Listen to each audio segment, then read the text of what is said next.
Hey there, LEGO fans. Welcome back. Alex here. In this video, we're going to go over the install process for the 1/8 scale supercars here on the wall. We used to have the Formula One cars here, but that collection has grown so much that there's just not enough room here. So we have these 5 cars. There's 5 of them, and hey, we actually have room to grow for one here in the future. And well, if there's a 7th one, well, that's another conversation.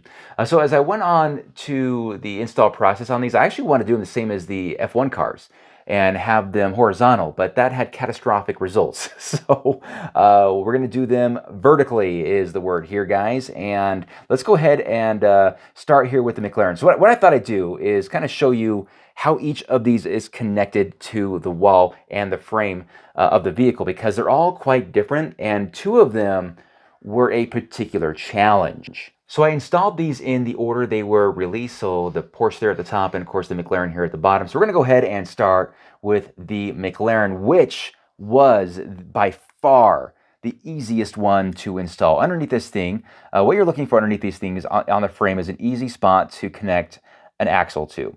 So just so you guys know, this is the default setup for connection. So obviously there's a wall anchor unless you can get it right to a stud, which is preferred. But this is what I use. You have this long screw, and I have a spacer in this case, and then you have a Technic axle that is going to connect to the frame. So underneath the McLaren, there's a very convenient opening on the frame here at the front, and that is what we're going to connect to right there. So we put that on there. It has a very clean attachment and no stress, no worry on this one, and I was ready to go on to the next vehicle.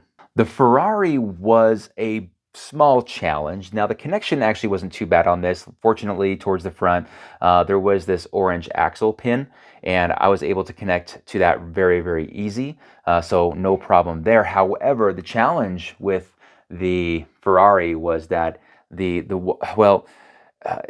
gravity was having an effect on the doors, and they were kind of loose a little bit. They're kind of hanging out, and the roof was falling out because it's a convertible. So I had to secure it with some electrical tape, some black electrical tape here on either side, here at the bottom. You probably can't see it. I know the shadow is pretty dark here, guys, but that's holding it down so that it's not popping out. However, I will say, though, this wants to pop out, too, at the bottom here. You can kind of see that. He wants to eject, right? So that's something to consider if you're going to mount this in any wall, in any position. It's going to have that issue. So that's just something I think vertically is probably the best option if you put this thing on a wall. The Lamborghini was a challenge because there were no obvious connection points on the frame. So what I had to do with this one is create some sort of adapter for it. So after looking through the frame, I found a good spot to connect to.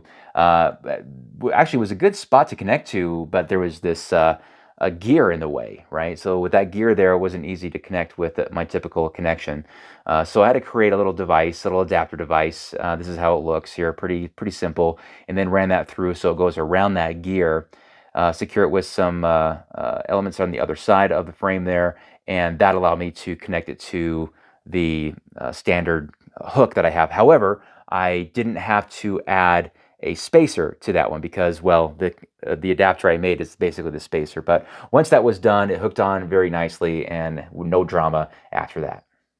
The Bugatti was also a pretty fair challenge. So this one, like the Lamborghini, didn't have any obvious or good connection point on the frame. So like that one, I had to bring it over to my desk and kind of figure something out with it. And here towards the top of the frame, I ended up putting an axle through it and connected it to this other piece. I don't know what the name of this thing is, but it's a little wobbly, and I was afraid that wouldn't quite work with connecting it. That was going to be a nightmare, but actually it made it a little bit easier to find the hook spot on the attachment to the wall because, well, it kind of swung out a little bit. So I could see it a little bit easier. I could hook it on there, and then it attached to the wall very, very nicely.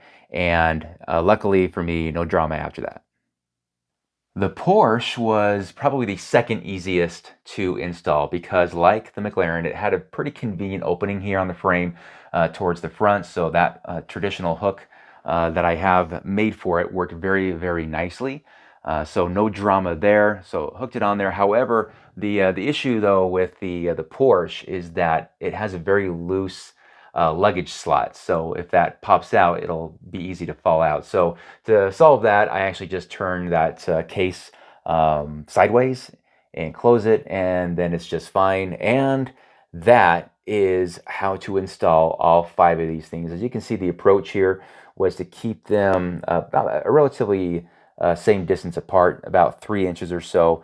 As far as the Ferrari, it's a little bit longer, so it's a little bit closer to that Bugatti. In retrospect, I probably would have backed that up a little bit, but it's too late now. I don't want to put any more. I don't want to put any more holes in the wall. And you'll also notice that I got the the plaques on the wall. No, that wasn't intentional. I just thought I won't have the plaques, but there were holes in the wall from the Formula One Technic cars, and I thought, hey, let's just kind of poke those in. So just so you guys can see what I did. I was gonna patch these up, but I thought, hey, why not? They work pretty well with putting the plaques on the wall. So that's what I did there. Don't tell the wife. All right, guys, thank you so much for watching. Let me know what you guys think about this, and we'll have some more fun projects here in the basement coming up soon. Until then, you guys have a fantastic day. We'll see you. Bye-bye.